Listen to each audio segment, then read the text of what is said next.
బతకనని తెలిస్తే మా డాడీ తట్టుకోలేరు. ఆయన పడే నరకం చూసి నేను ఈ లోపే చచ్చిపోతానంటే. నిన్నే చందు రమ్మంటుంటే నిజంగా తను నన్ను క్షమించిందో లేదో అని నాకు ఇప్పుడు అనుమానంగా ఉంది. మీరు ఒక్కసారి తన మనసు తెలుసుకోండి.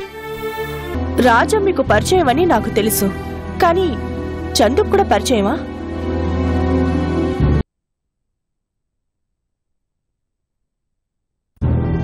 రాజాకి చందు చేపట్టుకునేంత చనువు వాళ్ళిద్దరి మధ్యన ఉందా? చందుకెందుకో ఇష్టం లేనట్లు కనిపించింది. అందుకే ఈ విషయం మీ నోటీస్కొస్తే మంచిదని చెప్తున్నాను. మరోలా అనుకోకండి. చందు అంటే నాకు అభిమానం కనుక చొరవ తీసుకుంటున్నాను. Thanks for your concern madam.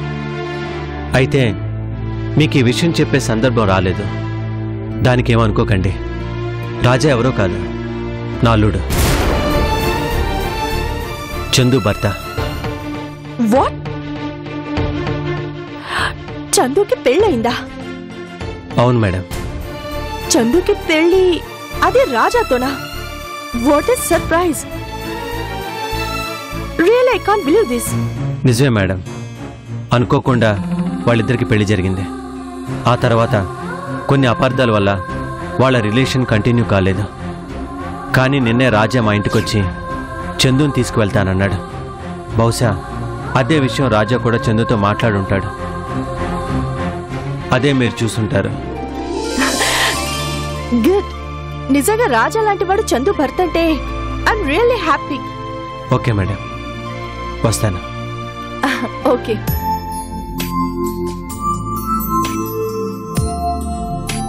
మరి రాజా చందు భర్త అయితే చందు ఎందుకలా ప్రవర్తించింది? అతనంటే చందుకి ఇష్టం లేదా? మరి కృష్ణ గారేమో వేరేలా చెప్తున్నారు. వీళ్ళిద్దరి మధ్య ఏదో జరుగుతోంది. Something wrong.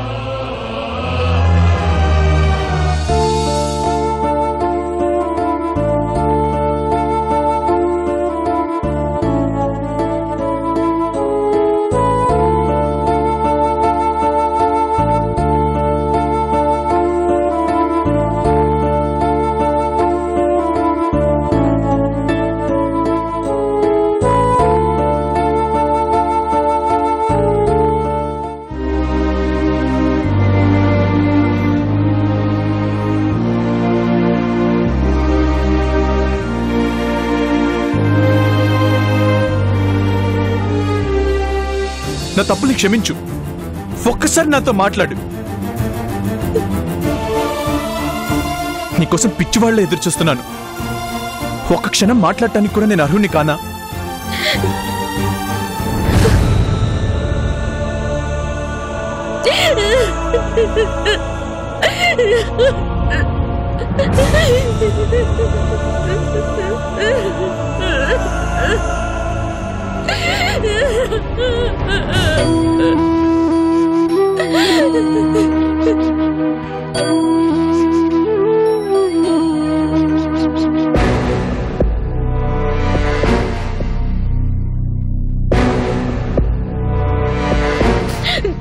అమ్మా, ఎందుకు నాకు ఆ దేవుడు ఎన్ని పరీక్షలు పెడుతున్నాడు? అసలు నాకే ఎందుకు ఇలా జరుగుతుందమ్మా? నీ ప్రేమని పూర్తిగా ఆస్వాదించక ముందే ఆ అదృష్టాన్ని దూరం చేసి నిన్ను తన దగ్గరికి తీసుకెళ్ళాడు. డాడీని కంటికి రెప్పలా కాచుకుందామనుకున్నాను. ఇప్పుడు ఆ అవకాశము లేకుండా నన్ను తీసుకెళ్ళిపోతున్నాడు. రాజా నన్ను రమ్మని ఆప్యాయంగా ఆహ్వానిస్తున్నాడు. కనీసం అడుగు కూడా కదపలేకపోతున్నాను. చెప్పమ్మా, నాకే ఎందుకు ఇలా జరుగుతోంది? నేను చేసిన పాపమేంటమ్మా? చావు గురించి నాకు భయం లేదమ్మా.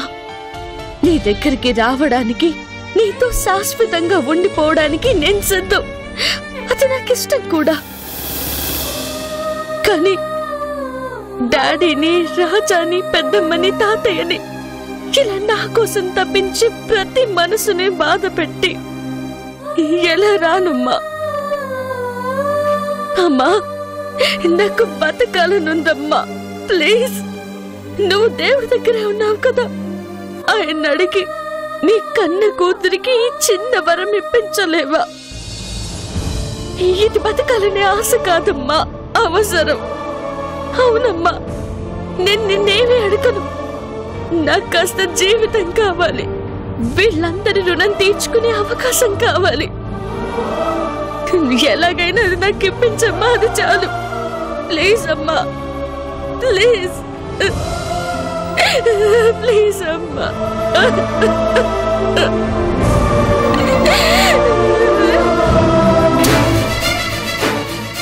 చందు, చందు,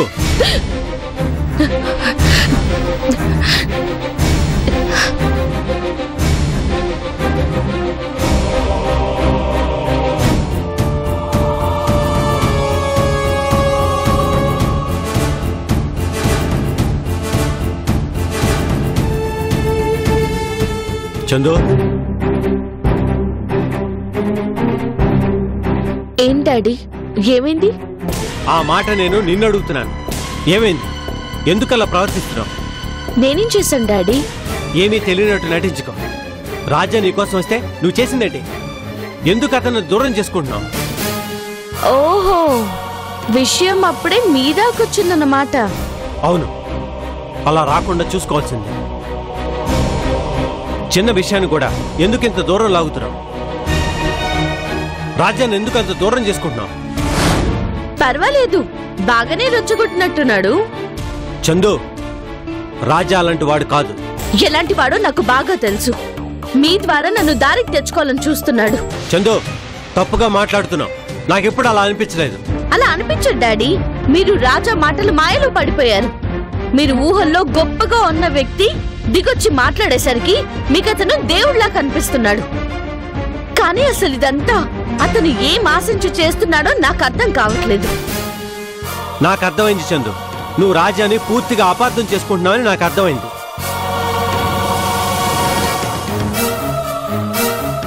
ఏమన్నావు? ఏం ఆశించి చేస్తున్నాడనా? అతను నీ నుంచి ఆశించిందేంటో తెలుసా? నీ ప్రేమని. నీతో కలిసి జీవితం పంచుకోవాలని ఆశిస్తున్నాడమ్మా. నువ్వు అర్ధాంగిగా వస్తేనే తను పరిపూర్ణుడవుతాడని ఆశపడుతున్నాడు. అందుకనే నిన్ను అంతగా ఆరాధిస్తున్నాడు, అర్థిస్తున్నాడు. నీ గురించి లేనిపోని చెప్పాడని నిందలు వేస్తున్నావు కదూ. కానీ నీ గురించి రాజా ఏమన్నాడో తెలుసా? చందు నా గురించి ఏమనుకుంటుందనే తెలుసుకునే ఆతృతలో అతిగా ప్రవర్తించాను, అనవసరంగా ఒత్తిడి చేశాను, ఇబ్బంది పెట్టినందుకు సారీ చెప్పమన్నాడు. తన ఆదుర్దాన్ని అర్థం చేసుకోమని బ్రతిమలాడాడు. ఇంతకన్నా ఒక మగవాడు ఏం చేయగలడు చెప్పు? చందు, తప్పులు అందరూ చేస్తారు, కానీ కొందరే వాటిని సరిదిద్దుకుంటారు. నీ పట్ల గతంలో జరిగిన పొరపాట్లను సరిదిద్దుకొని కలిసి కొత్త జీవితాన్ని తీర్చిదిద్దుకుందాం రమ్మంటున్నాడు. అయినా ఇది నీకు ఘోరంగాను నేరంగాను ఎందుకు అనిపిస్తుందో నాకు అర్థం కావడం లేదు. చందు, నేను తండ్రిగా నిన్నెప్పుడు శాసించలేదమ్మా. ఒక స్నేహితుడిగానే సలహాలు ఇస్తూ వచ్చాను. ఇప్పుడు అదే చేస్తున్నాను. పరిస్థితిని అర్థం చేసుకుని వాస్తవంలోకి రా. ఒకసారి రాజాకు ఫోన్ చేయమ్మా. జరిగిందేది మనసులో పెట్టుకోవాల్సిన అవసరం లేదని చెప్పు చాలు. ఆ మాట తనకెంత తృప్తినిస్తుందో నేను అర్థం చేసుకోగలను. ఒక్కసారి నువ్వు అతని వైపు నుంచి ఆలోచించా. నీ అనుమానాలని పటాపంచలైపోతాయి. నీ ప్రేమను, సహచర్యాన్ని తను ఎంతగా కోరుకుంటున్నాడో రేపు నువ్వు అక్కడికి వెళ్ళాక నీకే అర్థమవుతుంది. ప్లీజ్ అమ్మా, ఈ ఒక్కసారికి నా మాట విను. అంతకు మించి నేనేమీ కోరను.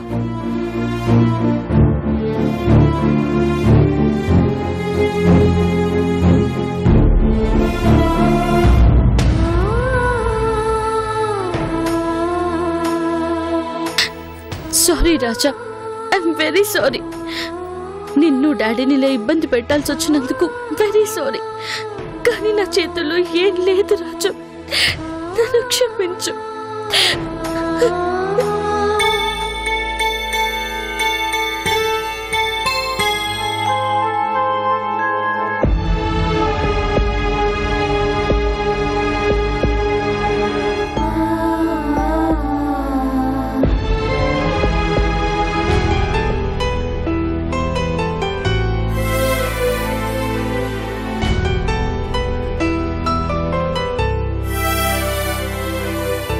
ఏమిటి డాక్టర్ స్రవంతి గారు, ఏమిటి తెగ ఆలోచించేస్తున్నారు?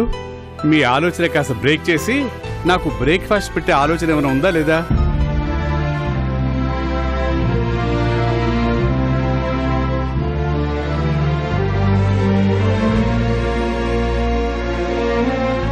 ఏమైంది స్రవంతి, ఎందుకు అలా ఉన్నావు? Anything wrong? ఒకసారి రిపోర్ట్స్ చూడండి.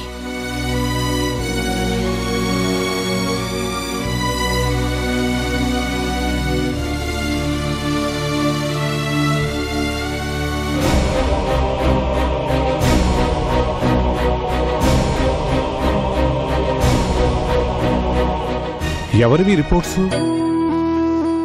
చందు అనే ఓ పేషెంట్వి, బ్రెయిన్ ట్యూమర్, అడ్వాన్స్ స్టేజ్.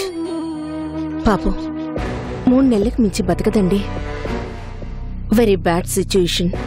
ఏమిటి స్రవంతి ఇది? అయినా ఈ రిపోర్ట్స్ అన్ని హాస్పిటల్లో చూడాలి కానీ ఇంటి వరకు ఎందుకు తీసుకొచ్చావు? సరే, ఇవన్నీ పక్కన పడేసి రా, టిఫిన్ చేద్దాం. ప్లీజ్ అండి, వాటిని అలా పారేయకండి. ఎందుకంటే అవి కేవలం రిపోర్ట్స్ కాదు, ఓ జీవితం, ఓ చిన్న పిల్ల జీవితం అండి. తన వయసు ఎంతో తెలుసా అండి? Just 20 years. చూడ్డానికి అమాయకంగా ఎంత బాగుంటుందో పిచ్చి పిల్ల. అసలు జీవితం ఏం అనుభవించిందనండి. అప్పుడే ఆ దేవుడు తన దగ్గరికి రమ్మని పిలుస్తున్నాడు. డోంట్ బి ఎమోషనల్ స్రవంతి. మనం డాక్టర్లం. మనం ట్రీట్మెంట్ ఇచ్చేది కేవలం ఒక పేషెంట్కి. ఇంకా చెప్పాలి అంటే అదొక ఎక్స్పెరిమెంటల్ పీస్. అంతవరకే ఆలోచించాలి. అంతకు మించి ఎక్కువ ఆలోచించి నీ మనసు పాడు చేసుకోకు. మీరు చెప్పేది నిజమే. ఒక డాక్టర్గా అయితే అలాగే ఉండాలి. కానీ మనం కూడా మనుషులమే కదండి. మనకు బాధంటే ఏంటో తెలుస్తుంది కదా. మామూలుగా అయితే అందరు పేషెంట్లకి చెప్పినట్టే పెద్దవాళ్ళని పిలిచి చెప్పేదాన్ని. కానీ అమ్మాయికి తనకు తానే పెద్ద మనిషి, ఎన్నో బాధ్యతలున్నాయి. నువ్వు 3 నెలల కంటే ఎక్కువ కాలం బతకవమ్మా అని చెబితే కనీసం బాధ్యతలు నెరవేరే వరకైనా నన్ను బతికించండి అని అడిగిందండి. డాక్టర్లని దేవుళ్ళనంటూ ఉంటారు. మనం నిజంగా దేవుళ్ళమైతే ఆ పిల్లకి 100 ఏళ్ల జీవితాన్ని ఇవ్వగలిగి ఉండేవాళ్ళం. కానీ మనమేం చేయలేం, ఏం చేయలేం. స్రవంతి, నువ్వు మరీ పర్సనల్గా తీసుకుంటున్నావు. ఒక విషయం చెప్పనా? ప్రపంచంలో ఏ డాక్టర్ అయినా కష్టపడి చావుని పోస్ట్పోన్ చేయగలడే గాని చావును తప్పించలేడు. రక్తం చూసి భయపడితే బాడీని కొయ్యలేవు. చావు గురించి ఆలోచిస్తే డాక్టర్గా ఒక్కరోజు బతకలేం. Please control yourself. Control చేసుకోవాలని ప్రయత్నిస్తున్నానండి. కానీ ఎందుకో తెలియదు, ఆ అమ్మాయిని చూస్తుంటే చాలి, అభిమానం, ప్రేమ. కానీ ఏం చేయగలను? నువ్వు ఎందుకెలా ఫీల్ అవుతున్నావో నాకు తెలుసు. నీకు వీలైతే తను బ్రతికి ఉన్నంతకాలం ఎలా హ్యాపీగా ఉండాలో నేర్పించు. ఇంకా వీలైతే చావుని ఆహ్వానించడం అలవాటు చేయి. ఈ స్టేజ్లో మనం డాక్టర్లుగా కంటే మంచి ఫ్రెండ్స్గా మారి మెంటల్గా ప్రిపేర్ చేయడం మంచిది. కమాన్ రా, టిఫిన్ చేద్దాం.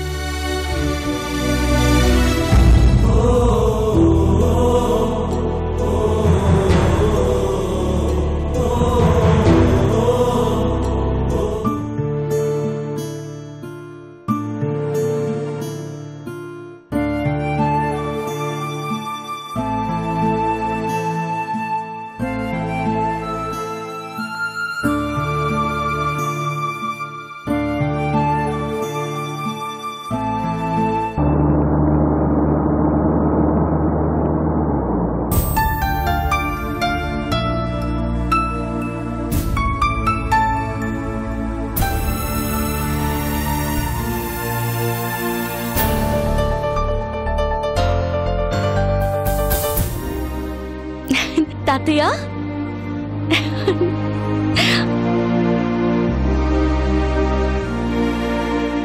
తాతయ్య, ఏమేం తాతయ్య? తాతయ్య ఎవరు? ఎవరు నీకు తాతయ్య? అదేంటి తాతయ్య అలా అంటున్నారు? ఇంకా ఎలా అనమంటావు? నీకు నిజంగా నేను తాతయ్యనైతే నన్ను ఇంత మోసం చేస్తావా? అంత పెద్ద విషయం నాకు చెప్పకుండా దాస్తావా? విషయం తెలిసి నాకు నోట మాట రాలేదు తెలుసా?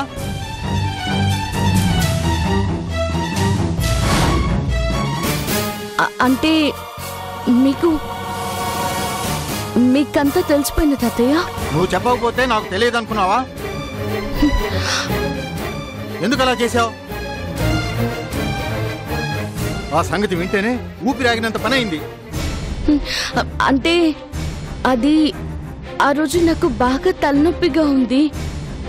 డాక్టర్ దగ్గరకు అదే నేను అడిగేది. చిన్న తలనొప్పి వచ్చినా నాతో చెప్పేదానివి, ఇంత ముఖ్యమైన విషయం నాకెందుకు చెప్పలేదు?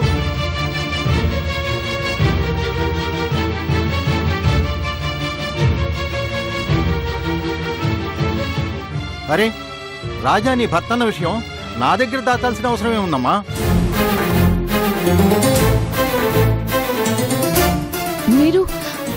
మీరు అప్పటి నుంచి అంటున్నది ఈ విషయం గురించా?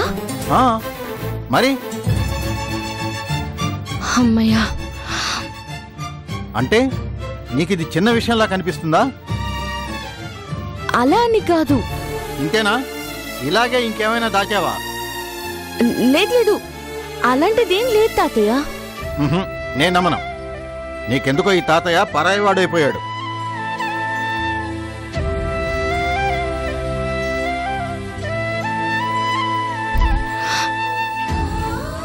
సారీ తాతయ్య, నేనెప్పుడూ అలా అనుకోను. ఈసారికి నన్ను క్షమించండి. అంత పెద్ద మాటలు ఎందుకులేమ్మా. నువ్వు రాజా భార్య అని తెలిసాక ఎంత సంతోషం వేసిందో, ఏనుగెక్కినంత సంబరం కలిగింది. నువ్వు నాకు చెప్పలేదని తెలిసినా నీ అదృష్టానికి ఎంత మురిసిపోయానో తెలుసా? కానీ ఆ ఆనందం క్షణం కూడా నిలవకముందే నువ్వు రాజాని సరిగా రిసీవ్ చేసుకోలేదని తెలిసి ఇదంతా ఎక్కడ బెడిసి కొడుతుందోనని ఊపిరి ఆగిపోయిందనుకో. ఎందుకమ్మా ఇంత కఠినంగా ప్రవర్తించావు? ఏమైంది అసలు? చూడమ్మా, రాజా ఒక ఆణిముత్యం. అలాంటి ఆణిముత్యం మనకు కల్లో కూడా దొరకదు. అలాంటిది తనంతట తానే స్వయంగా వచ్చి తనతో పాటు రమ్మంటే అలా అతన్ని బాధ పెట్టొచ్చా? తప్పు కదూ?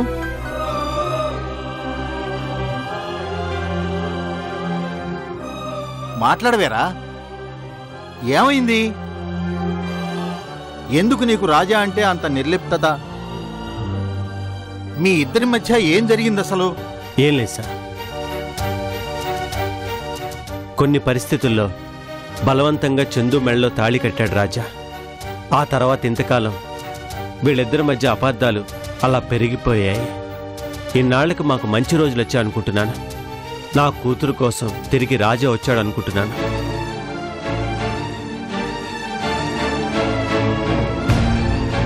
తను పూర్తిగా అన్నీ మర్చిపోగలిగాడు. కానీ ఇంకా చందునే వెనక ముందు ఆలోచిస్తుంది. నాకేం తోచడం లేదు సార్.